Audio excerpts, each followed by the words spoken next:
मी माझा पक्ष माननीय उद्धव ठाकरे साहेबांकडून आज सकाळी माननीय उद्धव ठाकरे साहेबांनी सुद्धा याबाबत चिंता व्यक्त केली। त्यांनी अनिल देशमुख यांच्याशी दूरध्वनीवर चर्चा केली, आम्ही केली। महाराष्ट्राला धक्का बसावा व चिंता वाटावी असं हे कालचं प्रकरण आहे। भाजपवाले म्हणतात स्टंट आहे। नरेंद्र मोदीकडून आम्ही स्टंट शिकलेलो नाही करायला। नरेंद्र मोदींकडून आम्हाला स्टंट शिकण्याची गरज नाही। हे स्टंटगिरी जे आहे बरं का, ही तुमचे प्रधानमंत्री किंवा तुमचे नेते कायम करत असतात, आम्हाला गरज नाही। देशमुखांचं डोकं किती फुटलंय बघा, डोक्यावर कशा पद्धतीने हल्ला झालाय पहा। कशाला स्टंटची गरज आहे? देशमुखांचे चिरंजीव उभे आहेत काटोल मतदारसंघातून आणि ते निवडून येत आहेत।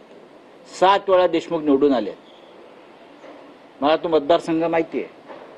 तेव्हा हे जे काय चाललंय भारतीय जनता पक्षाची नौटंकी, ही या महाराष्ट्रामध्ये कधी अशा प्रकारचं वातावरण निवडणुकीत झालं नव्हतं की माजी मंत्री, माजी गृहमंत्री यांच्यावरती असे हल्ले व्हावेत। असं वातावरण कोणत्याही निवडणुकीमध्ये महाराष्ट्रात झालं नव्हतं।